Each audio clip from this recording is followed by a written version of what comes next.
you leave a place, you think you're going to come back, especially in a different role. But very excited. This whole territory is very special to me, and I'm very excited to be back.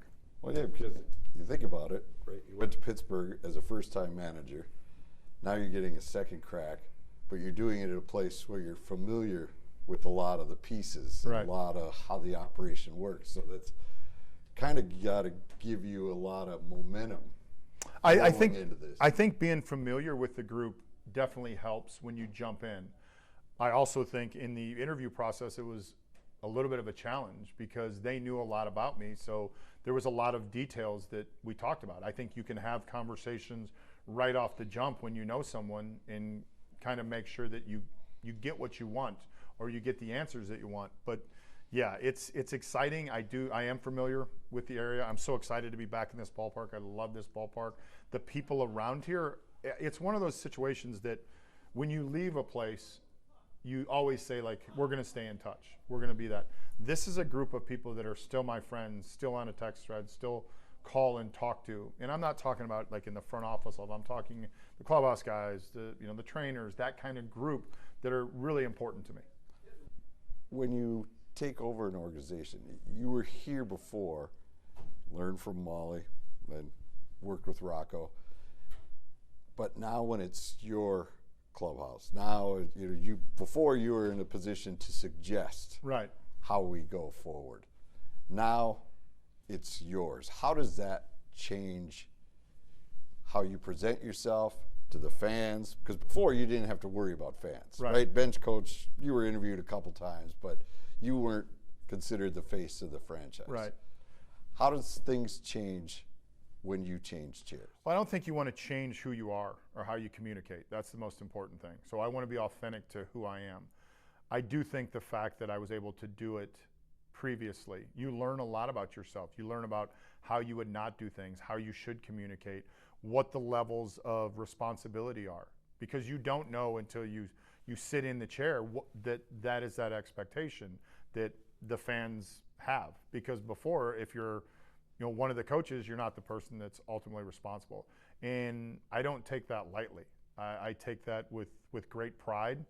I don't take it for granted in terms of this situation because of how I feel about the people here. And one of the things that comes into play is you have to just make sure you stay true to yourself and you stay authentic in terms of how you relate to people. How do you want to see this team play? Hard. I want to see competition every night. I want to see the ability to have grit, to do little things. I think that's important. I think it's important to this fan base. It's what their expectation kind of has been for a lot of years, and I want to make sure that that's how we play. You saw how this season played out. You talked to Rocco, saw the trades at the end. How important is it to build back up the base of the fans, of the players that are here? Because a lot of them were like, they went through that, and we've not ever seen that in baseball. I think, well, in terms of the fans, I think, just continuing to gain respect with the group, and that does it by how we play. And, that starts now, but it's also most importantly going to start when we open the season in Baltimore. That's when it really starts, because you're going to watch what happens on the field. In terms of the player group, there's really Buck's the only player that was here when I was here before. So it's going to be developing, establishing relationships with that group that'll start this winter, and then it'll lead into spring training, and then as the season starts. So I think the foundation of that is something that we need to make sure that we start this winter. You said you did work with XM, and you said that really kind of opened your eyes again to baseball. What went through that thought process where you're like, you know what, I need to get back in there? Well, they reached out, and initially they reached out and they wanted to talk to me about being let go, and I don't think that's a conversation that should happen. I mean, it was a time that they felt that they needed to move on from me, and probably the right time and the right situation. Those things happen. And then it was presented as like, hey, do you want to come on and start to do some shows? And I think we talked about it. My wife and I talked about it a little bit, and it was like, okay, this is an opportunity to kind of learn the other side, to learn about being the person that asks the questions, about how you look at the game. And quite honestly, I really appreciate that group because it gave me a different outlook. It gave me some passion back, because when you do let go, there is some bitterness there. You know, you're not happy. It's a blow a little bit to something that you think that you've done or built up your entire career to be able to do. So I was very fortunate that I was able to watch games in a really relaxed environment. And then I was around a group of people, and especially former players, that I was able to talk to the game about and how they viewed it. And they view it from the broadcasting lens. And that really kind of gave me some passion back for the game. So do you have to give up your role? Yeah, on the they show? made me give it up. So when we started negotiating the contract, I actually missed 2 shows. And they were like, why are you canceling on us? And I couldn't tell them. But I do miss, I'm going to miss my group of guys because they were a lot of fun. It seems like Paul Molitor and Rocco have completely different approaches. What did you take from each guy? Because it seems like Molly is old school and Rocco's new school, just to generalize. Yeah, I think that's general. Molly's really smart, and Molly likes information. So, like, I don't know characterized that way. The thing I learned from Molly the most is I've been around a lot of really good players and really good people. He's the best player I've ever worked with.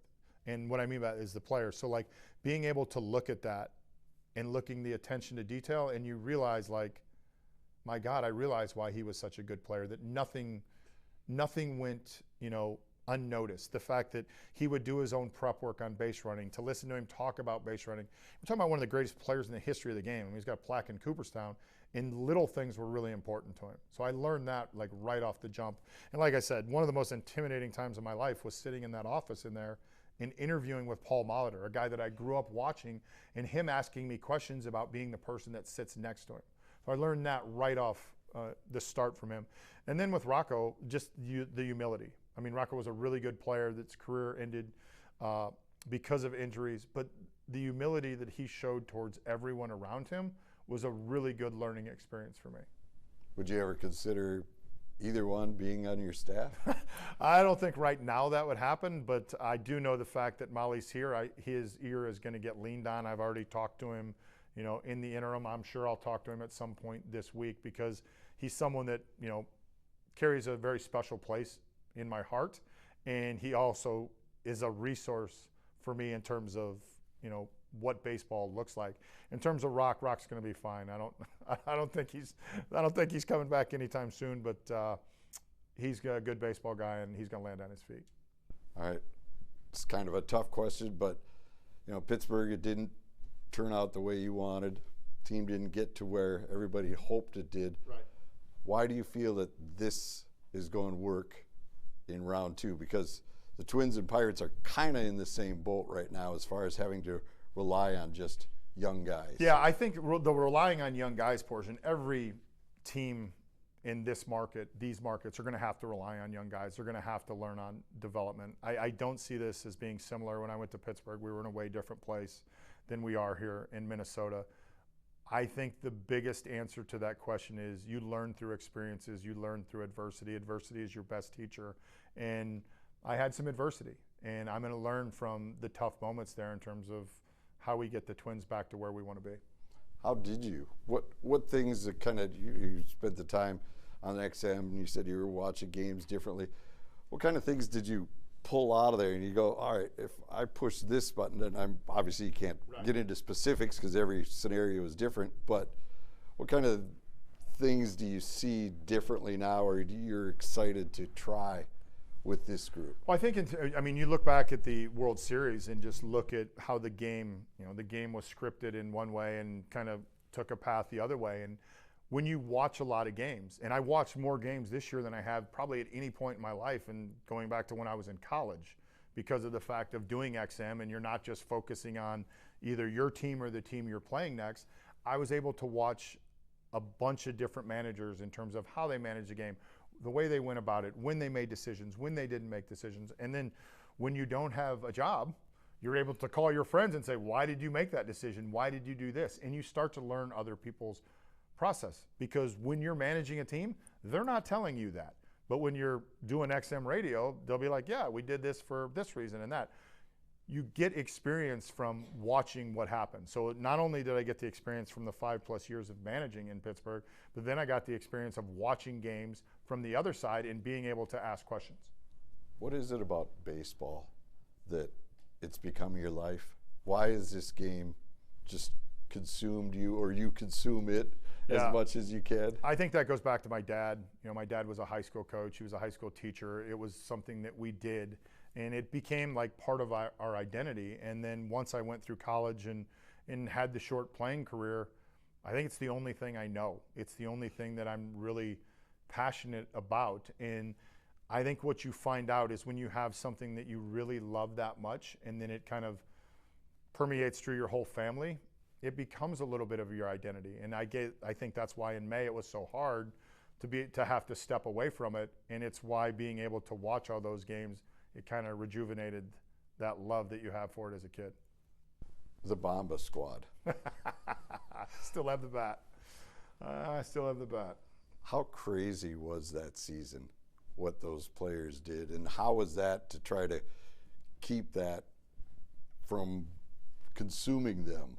Yeah, it was crazy. I mean, I don't think we'll ever be back to that here. Like we're going to be a way different version. I mean, that was the perfect storm of hitters, and it was a perfect storm of group. And you know, to some extent, everybody had career years that year, and it kind of all came into place. But it was a lot of fun every night because it did not matter what the score was. Somebody was going to step up to the plate and hit a homer, and we were going to be right back in the game. I had a lot of fun. It was probably one of the most enjoyable years I've ever had in baseball because of that group of players and that staff. With players nowadays, they're not in this for money because they're paid pretty dang good nowadays. So how do you motivate a group? Because it seems like a team that wins a championship or takes their game to another level, it seems like there's something that pulls them together. Yeah, it's the common goal. Everybody's got to be going in the same direction. And I think the one thing that we have to watch for from the manager's chair, from the coaching chairs, is when people kind of drift off that because they're struggling, we got to make sure we pull them back on to the boat because it's easy. Our game's based off failure. You know, I mean, the old adage of like, and I think I said it earlier this morning, you know, you're successful 3 of 10 times and you get a plaque in Cooperstown like Molly's got. That's still failure the other 7 times. And with today's groups, we have to make sure that because of everything external, because of social media, because of everyone having an opinion, we got to make sure that we bring them back to the positive mindset.